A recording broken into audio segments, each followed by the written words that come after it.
chapitre 4 et verset 9. Et puis pour ceux qui ont la parole de Dieu, ils cherchent le petit verset, c'est merci Seigneur, mais pour ceux qui ne l'ont pas, ouvre tes oreilles. Et sois attentif, je fais la lecture pour toi. Donc chapitre 4, verset 9.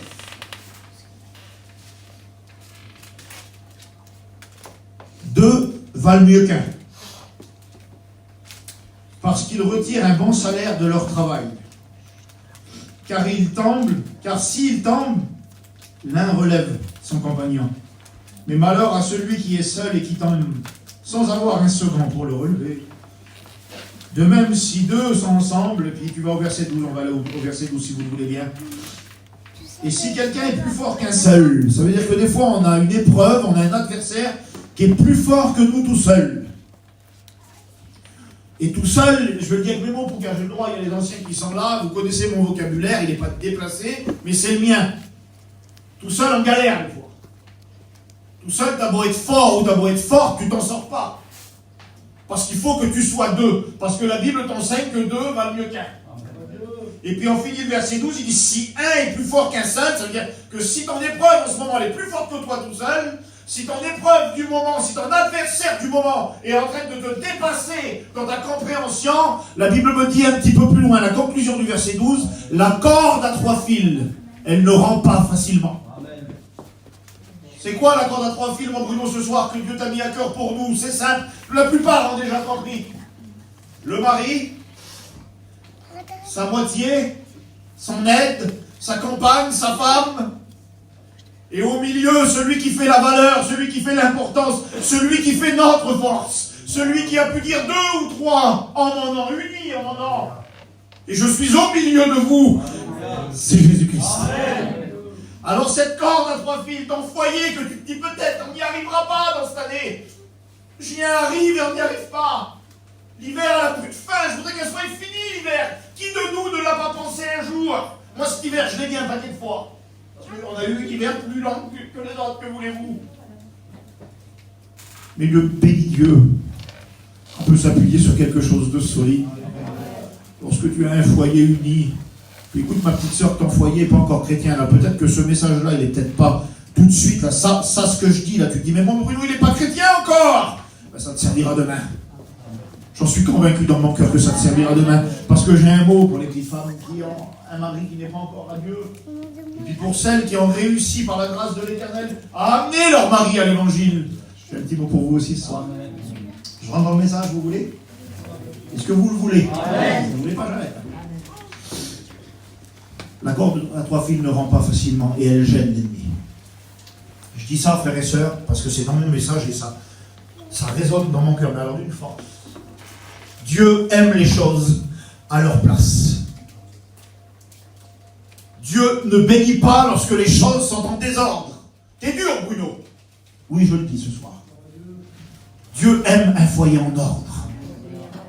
Il aime que chaque brin de la corde à 3 fils soit à sa place.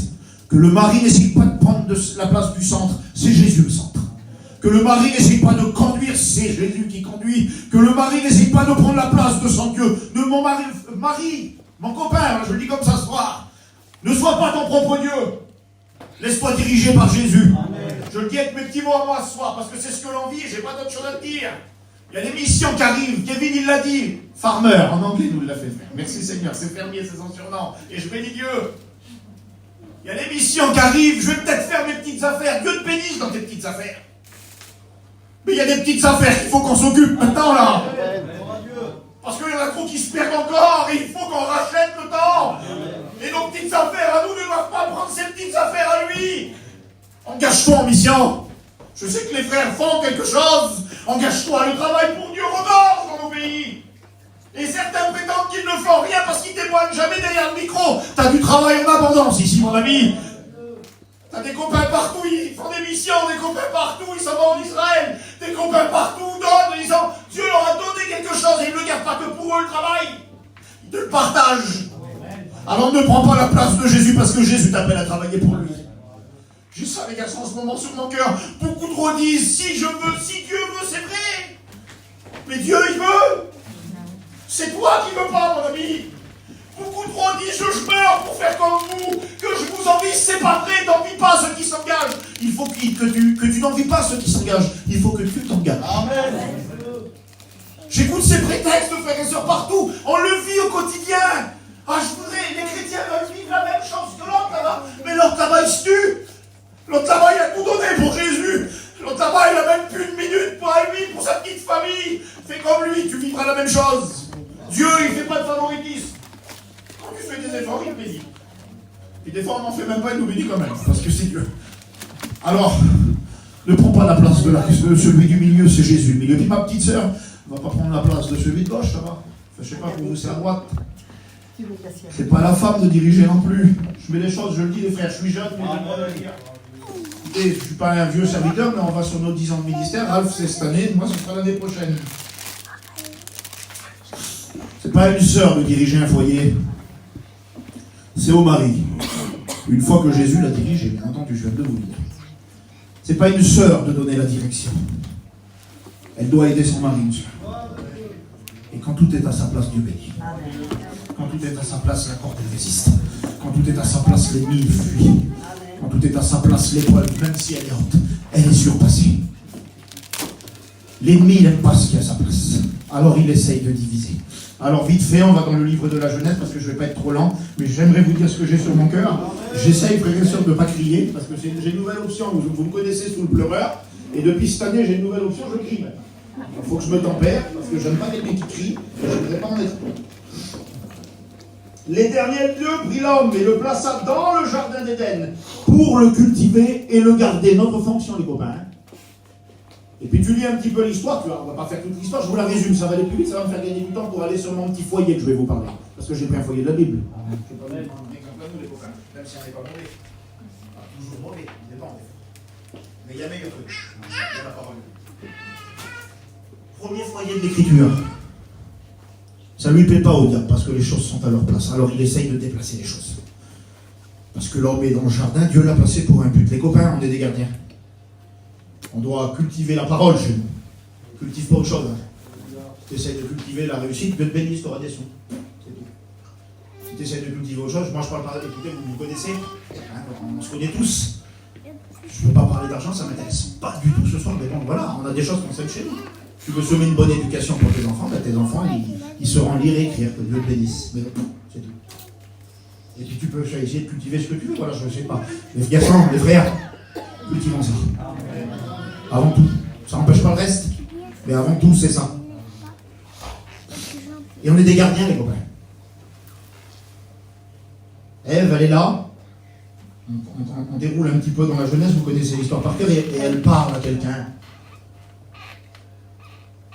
Quelqu'un qui n'aurait jamais dû être là, parce que normalement, il aurait dû y avoir un gardien. Et voilà que dans le jardin, il y a quelqu'un qui n'aurait pas dû entrer. Les copains, ne laissant pas entrer trop de choses chez nous. Parce qu'il y a des fois, il y a des choses, c'est dangereux et ça parle. Lorsque tu vois quelque chose qui parle et que c'est pas bon pour ton foyer, mon frère, je parle au frère tout de suite. Fous-le dehors au nom de Jésus-Christ. On a reçu l'autorité. Tu sais, celui qui était là, tu sais, c'est le diable. On n'a pas compris son nom ce soir. Il sait ce que c'est que faire tomber un gardien. Il dit, je veux dire mieux. Il sait ce que c'est qu'un gardien qui tombe, lui. Parce que ça en était un. C'était un chérubin protecteur. Son rôle, c'était de garder. Certains se posent la question, je ne vais pas rentrer dans cette question. C'était Samuel. Et lui, il a tombé par orgueil. Alors il sait comment faire pour faire tomber les gardiens. Et c'est ce qu'il a réussi à faire avec Adam et Ève. Mes frères, mes sœurs, un chrétien n'est pas des orgueilleux. Prioritairement, on se plie à la volonté du maître. Avec lui, on n'a pas d'orgueil. Hein. Je le disais à Poucat tout à l'heure, l'autre fois, quand on a eu une nouvelle pour ma sœur Stila, j'étais en colère. J'ai dit, je ne te comprends pas. C'est humain. J'ai dit, puis j'ai pas envie de te comprendre. Comme un petit qui se dispute avec son père. Ça m'a duré 3 minutes. Parce que je l'aime de trop, je le respecte trop. Mais je ne suis pas un orgueilleux. Alors j'ai dit que ta volonté soit faite. Ça peut arriver, mon frère, ma soeur, d'être orgueilleux avec lui. Et ce n'est pas quelque chose qui vient de Dieu, l'orgueil. Ça vient de celui qui parle. Au nom de Jésus, fais taire ça dans ta vie. Et fous-le dehors. Un chrétien n'est pas orgueilleux. Je peux dire les frères avec liberté. Je dis ce que je dis bien sur mon cœur. Des fois, la parole t'ordonne de faire quelque chose. Alors, t'es pas sûr, qu'est-ce que tu veux qu'il fasse? Il t'a dit tout à l'heure, pourquoi il m'a dit avant personnel. Il fallait qu'il dise quelque chose, lui, puis il ne voulait pas prêcher autre chose que la Bible. Alors, il a préféré prévenir les gens. Pasteur, tu crois qu'ils vont te dire quoi? Oui, t'as raison. Si la Bible dit que t'as tort, t'as tort. Puis il y a des fois, on est orgueilleux, on ne veut pas. Non. La Bible, elle te dit d'aller reparler à un tel là-bas. Ah non, j'y vais pas. C'est trop dur. Pour un chrétien, c'est pas trop dur. Un chrétien, il s'humilie, frère et sœur. Allez, j'arrête avec ça. L'orgueil, qu'est-ce qu'elle fait, frère et sœur? Elle précède la chute. Tandis que l'humilité, elle précède la gloire. Ne laisse pas l'ennemi parler plus longtemps, mon frère. Dans ton foyer, fous-le dehors au nom de Jésus. Tu es le gardien. Pourquoi Adam le laissait là? Adam, il a failli. Le diable a séduit.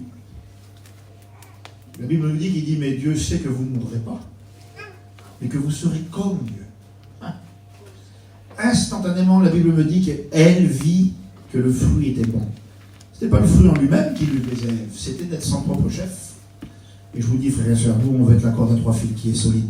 Et notre chef, c'est Dieu. Les frères, notre chef, c'est Jésus. Les sœurs, votre chef, c'est votre mari. C'est comme ça que Dieu a placé le foyer. Que voulez-vous? C'est ce que je pense ce soir. J'avance dans mon message. Le diable a réussi à déplacer les choses. Alors en Éden, un gardien est tombé. Et puis je vous disais juste ça parce que ça avait de l'importance à mes yeux. Le diable n'aime pas les choses à leur place. Tandis que Dieu, lui, veut chaque chose à sa place. Je vous parle de mon petit foyer. Je suis bavard, vous ne voulez plus, il n'y a que qui veut. Ok, avec moi, il est bon. Merci Seigneur. Vous êtes avec moi ou pas? Si Seigneur. On est ensemble. Je vais vous parler d'un petit foyer, sans m'attarder plus longtemps sur la jeunesse, qui se trouve dans 1 Samuel. Son nom à elle, il veut dire une belle signification. C'est une question, son nom. Il veut dire, mais qui est comme Dieu? On connaît tous la réponse, personne. Personne n'est comme Dieu, frère et sœurs. Mais en quelque sorte, elle a vécu une réponse, comme David, il avait reçu une réponse qu'il n'avait même plus fait attention. Sa prière d'avant, Dieu l'avait exaucée, mais lui, il s'en souvenait même plus, puis Dieu lui a ramené à la surface. Mes sœurs, Dieu vous bénit. Ceux qui ont un petit foyer chrétien ou une femme de serviteur de Dieu, je ne veux pas le dire parce que la mienne, elle va dire que c'est pour moi que je dis ça, mais c'est un peu vrai. Réalisez la grâce que vous avez, frères et sœurs. Cet été, tu peux partir en mission. Il y a quelques jours, j'écoutais un de mes cousins qui n'est pas chrétien qui disait, moi je meurs pour partir en mission. Et elle est chrétienne, elle ne veut pas. Ah non. Ah, dis-moi si c'est pour aller là, j'y vais pas. Discute pas. Va. Et puis va pas sur une mission. Parce qu'on peut être sur une mission, frère et sœurs. Petite réunion de prière, tout top. Petit repas. Petite réunion du soir, une merveille. Mais tu es sur une mission. À la fin, tu auras un... Par contre, on peut être en mission, frère et sœurs. Et là, tu peux être à Saint-Tropez, à Perros-Guirec ou à Dijon. Tu t'en fous? Parce que ce qui t'intéresse à toi, c'est d'être en mission. Mais mon Bruno, mon homme n'est pas pasteur, mais tu peux être en mission. Mon Bruno, mon homme à moi, il n'est pas chrétien, mais tu peux être en mission. Ne sois pas sur une mission, ne te contente pas d'une réunion. Fais des choses que tu n'as jamais fait. Les petites missions de cet été, je ne me rappelais même plus. Moi, ça, David, il me les a rappelées, ça m'a béni. Quel vilain papier qu'on avait tiré, parce que je l'ai tiré aussi. J'ai jamais eu, on ne croit pas à la chance ni à la poisse, mais j'ai toujours été un peu poissonneux. Il me connaît, il sait. J'ai tiré 3h du matin aussi, moi. Dans l'état qu'on était, c'est. Je vous le dis à vous, mes sœurs, vous allez sourire. On arrivait en short au chapiteau. Comment? Ben oui, il était 3h du matin, je n'allais pas me mettre un costume quand on vient. Et les cheveux, ils sont déjà pas terribles ce soir, mais alors là, ils étaient. Et quand on se mettait en prière, l'Éternel répondait. Amen. Parce qu'on était en mission. Amen. Ma petite sœur part en mission cet été. Si t'es même. Bruno, je ne peux pas partir, oui. Il n'est pas chrétien, mais il me fait rester ici. Ben, un chrétien peut être en mission là où il est. Tu as été en mission le jour où tu as dit oui, je m'engage à le suivre. Allez, j'avance dans mon message. Qui est comme Dieu? Elle s'appelle Michal, elle. Comme ça, je te dis son nom. Et puis Michal, la Bible me dit, tu liras dans 1 Samuel 17, elle a écouté, et il s'est passé quelque chose en Israël. Je résume très vite, les frères, ça y est, je vais aller vite, promis. J'ai quand même 5 minutes. De toute façon, je vais aller vraiment ça. Il y a un géant qui était devant Israël. On l'a écouté comme une fois ce message. Il se dressait, il insultait, il méprisait, il se moquait. Il est venu pendant 40 jours, matin et soir, 80 fois, il est venu insulter l'armée du Dieu vivant, et l'armée du Dieu vivant, elle s'est mise à avoir peur, à craindre, et à accepter la moquerie. Je fais une parenthèse dans mon message, parce qu'en ce moment, je vais te le dire, ça de toute façon. Ça fait combien de temps qu'il se moque de toi? Ça fait combien de temps qu'il t'injure spirituellement, qu'il te dit que tu es bonne à rien ou que tu es bon à rien. Mais laisse-moi te dire qu'il y aura une dernière fois. Parce que 79 fois pour Israël, ça commence à faire avancer. Puis tu peux dire, ça fait longtemps, Bruno, que le diable il me range, il m'attaque, il me dit que lui ne se convertira jamais, ou que mon foyer ne sera jamais bien engagé, ou que j'arriverai jamais, parce que je parle pour les foyers. Je sais pas, mets-toi-y à la place. Ah oui, mais à la 80e fois, il y avait une différence. Il y avait quelqu'un qui n'était pas là auparavant, qui est là ce coup-là. Il y avait le bien-aimé qui était arrivé. Puis quand le bien-aimé arrive, il n'y a plus de géant qui parle. Les garçons, il y a Jésus qui est là. Dans nos foyers, je l'ai dit, je le redis, ma soeur, il y a Jésus qui est là. Mon frère, il y a Jésus qui est là. C'est lui le bien-aimé. David, il l'a fait derrière Goliath. Bon, allez, je referme la petite parenthèse. T'inquiète pas, il y aura une dernière fois où il se moquera de toi. Il y aura une dernière fois où il te fera croire des choses. Parce qu'il y aura une fois où tu réagiras, où tu diras, oui Seigneur, envoie le bien-aimé. Et tu sais ce qu'il lui rappelle. Je donne un petit conseil aux chrétiens. J'ai le droit. Rappelle-lui ça. Quand il se moque de toi. Rappelle-lui par quoi il a perdu. Et tu verras qu'il se moquera plus de toi. Allez, j'avance. Quelle victoire David a eu le jour. Goliath voulait un homme, David il n'est pas venu en son nom, les copains. Il est venu au nom de l'Éternel. Il a été, il a jeté une pierre dans le front, vous connaissez par cœur, quelle victoire. Il a tranché la tête avec sa propre épée. Et ce bruit-là, ça tu le liras dans 1 Samuel 17, la victoire de David sur Goliath. Et ce bruit-là s'est répandu en Israël. Et la Bible me dit, au chapitre 18, versets 5 à 7, je vous le résume. La Bible me dit qu'il y avait eu des combats, des victoires, et David, c'est un homme de guerre. Et puis je vais m'adresser 2 secondes aux sœurs. Pour vous qui êtes chrétiens, je parle au sens spirituel, vous me suivez ce soir, hein? Qui ne rêve pas d'un tueur de géants? Je vais le dire ce soir. Qui ne rêve pas d'avoir un mari qui prêche comme Raoul Chaud-du-Bois? Qui ne rêve pas d'un Isaac Castro? La prédication, j'ai bien compris, je vous fais sourire, Seigneur. Mais qui ne rêve pas pour la petite sœur, moi? Je voudrais le plus grand des chrétiens, je voudrais les plus forts, je voudrais un tueur de géants, c'était David. Et ma petite Michal, elle a écouté cette histoire-là. C'était la fille de Saül. Elle était bien placée pour connaître. Et la Bible me dit que toutes les femmes d'Israël chantaient quelque chose. Je vous le dis. Il disait que Saül a tué ses 1000. Alors Michal, elle a dû le chanter, ça. Et que David a tué ses 10 000. David, c'était une vedette. Facile. Et puis, frères, mes sœurs, si t'es marié avec un mari, c'est une vedette dans le spirituel. On ne veut pas de vedette, on a bien compris. Mais si c'est un champion dans le spirituel, que Dieu te bénisse. Et ma petite sœur, si c'est un vilain petit canard, que Dieu te bénisse aussi. Tu sais, avant d'être appelée femme dans la jeunesse, avant même d'être appelée Ève, la femme, elle a porté une appellation donnée par Dieu lui-même. Vous savez, c'est laquelle? Voici, nous lui ferons une aide. Semble de lui. C'est ta première fonction, c'est pour ça que tu as été créé, avant même d'être appelée Ève ou femme. Ton mari, c'est un tueur de géants, aide-le. On va y revenir après. Ton mari, c'est pas un tueur de géants. Il a du mal à venir à la réunion, aide-le. N'aime pas ce qu'il pourrait être. N'aime pas ce que tu voudrais qu'il soit. Aime ce qu'il est. Si c'est un petit chrétien boiteux, aime-le. Aide-le. Il en a besoin. Sans toi, il arrivera. Par contre, si tu l'aimes, il va y arriver. Amen. Tu vas partir en mission. Je dis ça parce que c'est l'exemple. Tu peux faire autre chose. Vous avez bien compris. Mettez-y n'importe quel travail, je ne fais pas moi. Et je dis ça parce que ça me met à l'aise. Tu vas partir en mission, puis les gens vont témoigner de toi à la réunion de partage. Parce que tu seras en mission. Si tu pars sur une mission, la réunion de partage, ils diront Amen. Et puis toi, tu diras ton petit mot. C'est tout. Donc, si tu pars en mission, on témoigne de toi. On viendra te voir. Je ne suis pas un prophète, moi, mais je l'ai vécu. On viendra te voir, on parlera peut-être pas toi derrière le micro, on dira merci mon petit frère, merci ma petite sœur. Tu as été un sujet de bénédiction. Je continue. Facile à aimer, David. Michal attendait mort après. Et puis tu liras ça dans 1 Samuel 19. J'écris en gros comme ça, Michel, il dit tu fais comment pour relire? Ben, je dis pas. Je regarde des versets, j'arrive pas à les lire. Et en plus, j'ai les larmes dans les yeux, ça fait de muer. Donc je laisse les notes. 1 Samuel 19. La Bible me dit ces mots-là, Michal aima David. Elle l'aimait. Mais tu vas voir que le diable, lui, il a toujours son petit mot à dire. Pourquoi je t'ai parlé de ça au début? Parce qu'on va y venir. Parce que jusqu'à présent, la Michal et David, tout est à sa place. Elle l'admire parce que c'est un homme de Dieu terrible, un tueur de géants. Elle l'aime. Donc elle aime l'homme de Dieu qu'il est, il n'y a pas de problème pour nous qui révélons ce soir. Mais tu vas voir qu'après, au bout d'un moment, ils n'ont pas dû faire. Le serpent qui était rentré dans la maison, là, il a commencé à déplacer les choses, et il y a quelque chose, il y a eu un constat à la fin qui a été terrible. Et c'est ça qu'on veut s'épargner ce soir, frères et sœurs. C'est ça que Dieu nous dit, non, pas pour vous. Pour vous, c'est la bénédiction. Alors, Michal, elle l'aima. Et puis tu liras la petite histoire. Comme les femmes, ils chantaient ça en Israël, et comme tous les chrétiens disaient, quel homme de Dieu celui-là là-bas. Saül est en colère. Il y en a qui sont comme ça. Un jour, un homme de Dieu m'a dit, Bruno, tu prêches un petit message, les gens sont contents. Puis le jour où l'église est bénie, il y en a certains qui te foutent en tuer. J'y croyais pas, je l'ai vu. Je comprends pourquoi que les anciens sont déplumés maintenant. On commence à marcher sur leur trace, merci Seigneur.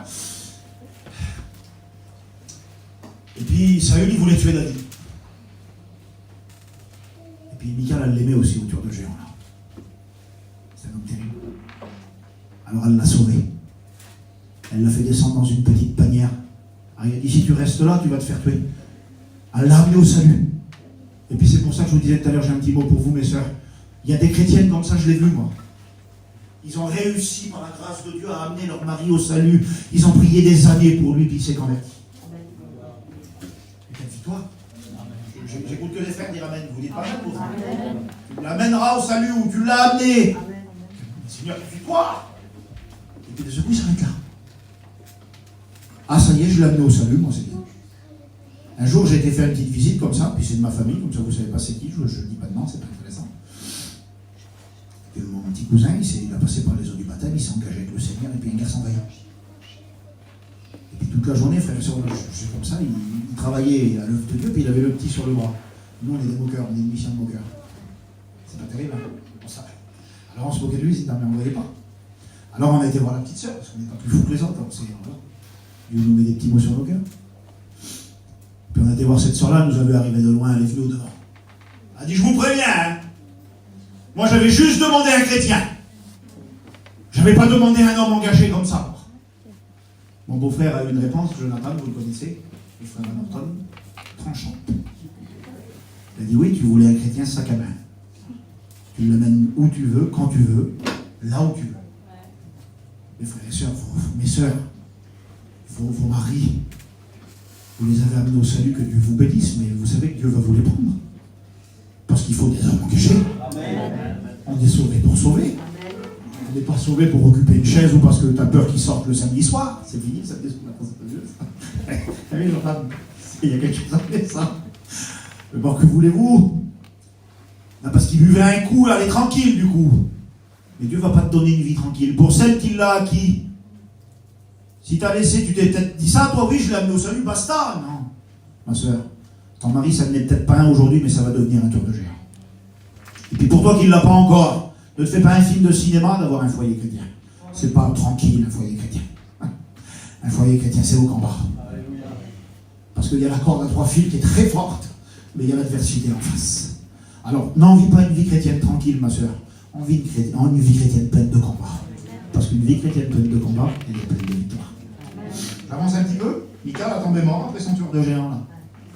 Elle l'a amené au salut, elle l'a sauvé, mon David. Et bien, ma petite sœur, tu peux faire comme elle.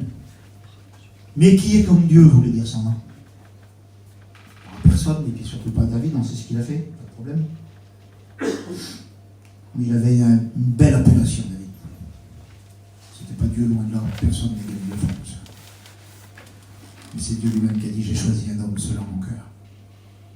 Ma sœur, c'est peut-être pas le meilleur des chrétiens, mais il a un cœur pour Dieu. Et il faut que tu aimes ça. Il faut arrêter, frère et sœur, je le dis devant Dieu, d'aimer toujours ce qu'on n'a pas spirituellement. C'est dans mon cœur et ça résonne, les frères, je me permets de le faire. Et je sais que vous me suivez, vous êtes des hommes et des femmes intelligents. Arrête d'aimer ce qu'il pourrait être, ou ce que tu voudrais qu'il soit. Aime ce qu'il est. Et comme ça, tu l'aideras. S'il n'est pas un tueur de géant, tu vas l'aider à le devenir. Si ça en est un, aide-le à le rester. C'est important. Parce que des fois, tu es marié avec un tueur de géant et puis tu réalises même plus le privilège que tu as. Et puis nous, mes frères aussi. Si notre femme, c'est une aide, vous savez à quoi je compare une femme dans un foyer, moi? Vous savez, à l'époque, mon père était marchand de tapis, puis marchand d'art. Il avait des bustes en marbre. Une buste en marbre, c'était ça que tu vendais. Puis c'est ça que tout le monde voyait. Trop beau. C'était affreux, moi je n'aimais pas, mais ça plaisait, quoi. Mais le buste en marbre, là, si tu n'avais pas la colonne en dessous, qu'il portait, qu'il mettait en valeur, tu ne le vendais pas. Voilà ce que t'es, ma soeur. T'es une aide. Il y en a qui me disent, écoutez, mes soeurs, le monde il est en train de tout renverser à l'envers aujourd'hui. Lorsque tu dis à une femme que c'est une femme, macho! Mais non, une femme c'est une femme, un homme c'est un homme. Une aide c'est une aide. Un mari c'est un mari, je ne sais pas comment vous le dire moi. C'est beau d'être une aide pour son mari, mes soeurs. Et mes frères, c'est beau d'aimer nos femmes comme Christ a aimé l'Église. C'est beau d'être un gardien pour nos foyers. C'est beau les copains d'être conduits par Jésus. C'est comme ça on conduira mieux notre foyer. Mes frères et sœurs, laissons les choses à leur place, c'est là que Dieu bénit. Le monde, il renverse tout aujourd'hui. Il veut mettre les choses à l'envers. Nous, on n'est pas des gens du monde. On est dans le monde, on l'a écouté tout à l'heure. Mais on n'en fait plus partie. Nous, on ne se laisse pas renverser à l'envers. On reste attaché à l'écrit. Et il y a un écrit pour le foyer. Donc, je continue mon message. Ça y est, 3 minutes et j'ai fini. Tu vas dans 2 Samuel. Et puis, je vais vite à la conclusion parce que je suis bavard. Chapitre 6. La Bible dit ça. Que David y ramène quelque chose. Et quelque chose d'important.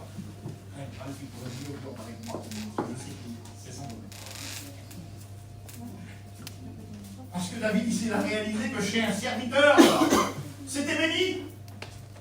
Et lui, c'est le roi, et ça y est plus. Mais il est assez humble, David, pour se dire, je vais aller reprendre ce que j'ai le serviteur. Il aurait pu jouer au grand roi.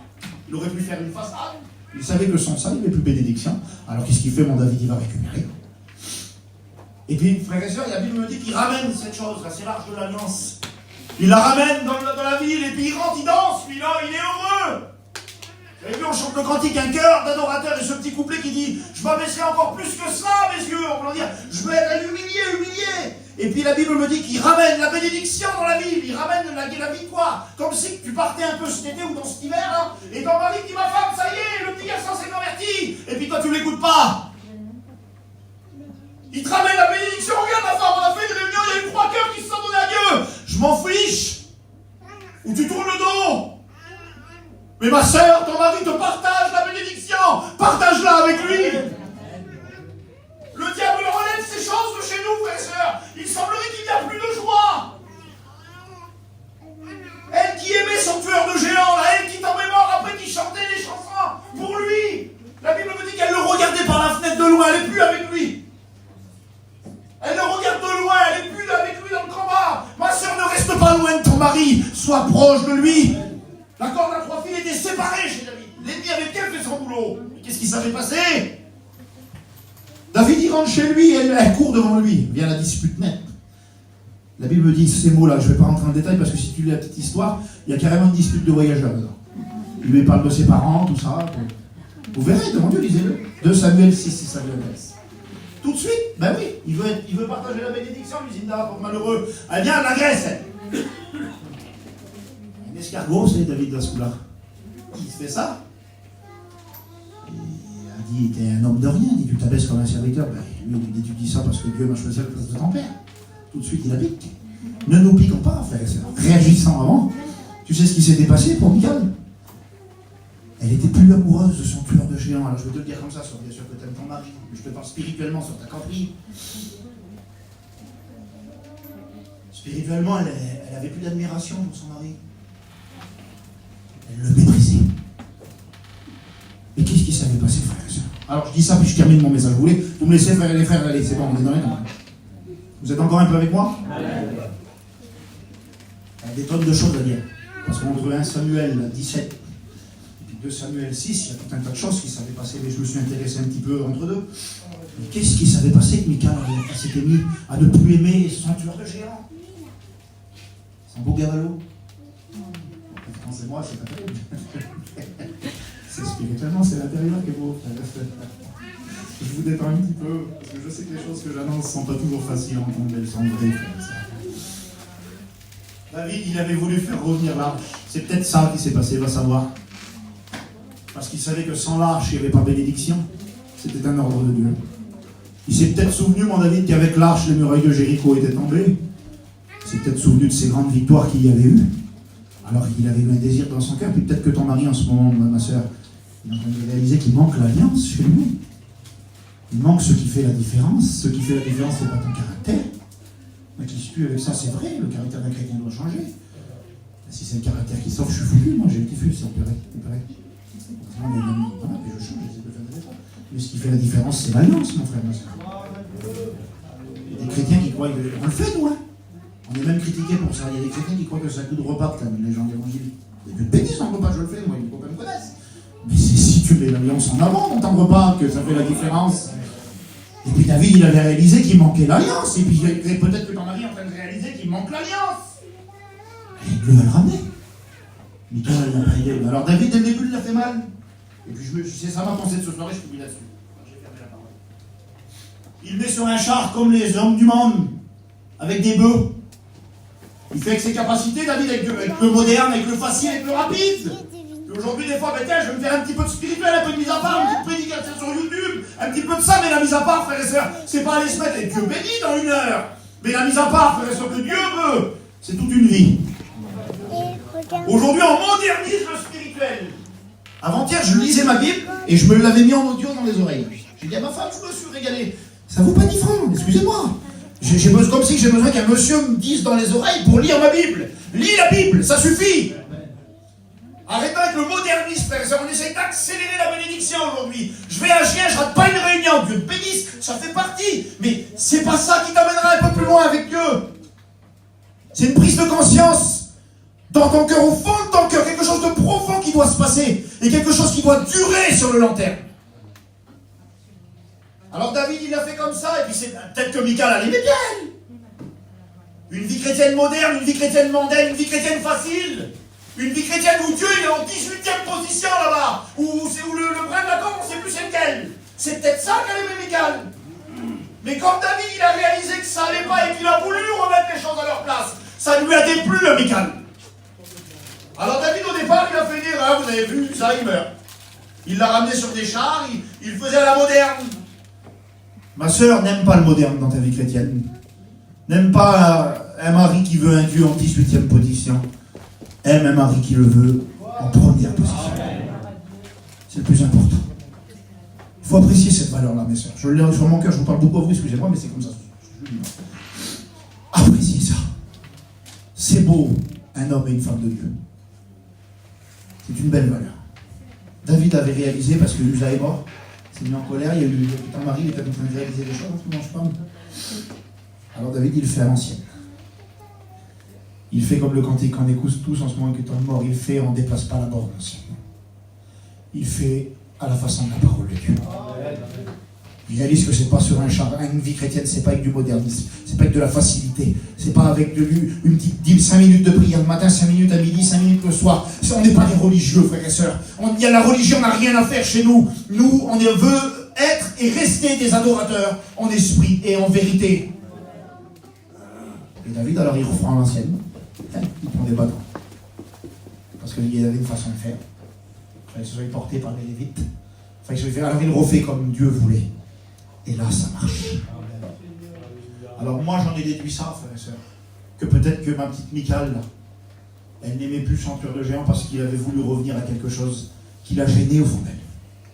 Peut-être, ma sœur, tu t'es habituée à une vie chrétienne facile, moderne, ou je sais pas, moi. Et tu vois que ton mari, en ce moment, il fait des efforts qu'il ne faisait pas avant. Il est devenu complètement fou, il prie la nuit maintenant. Maman, il lit la Bible 3 heures par jour, mais loue le Seigneur pour ça.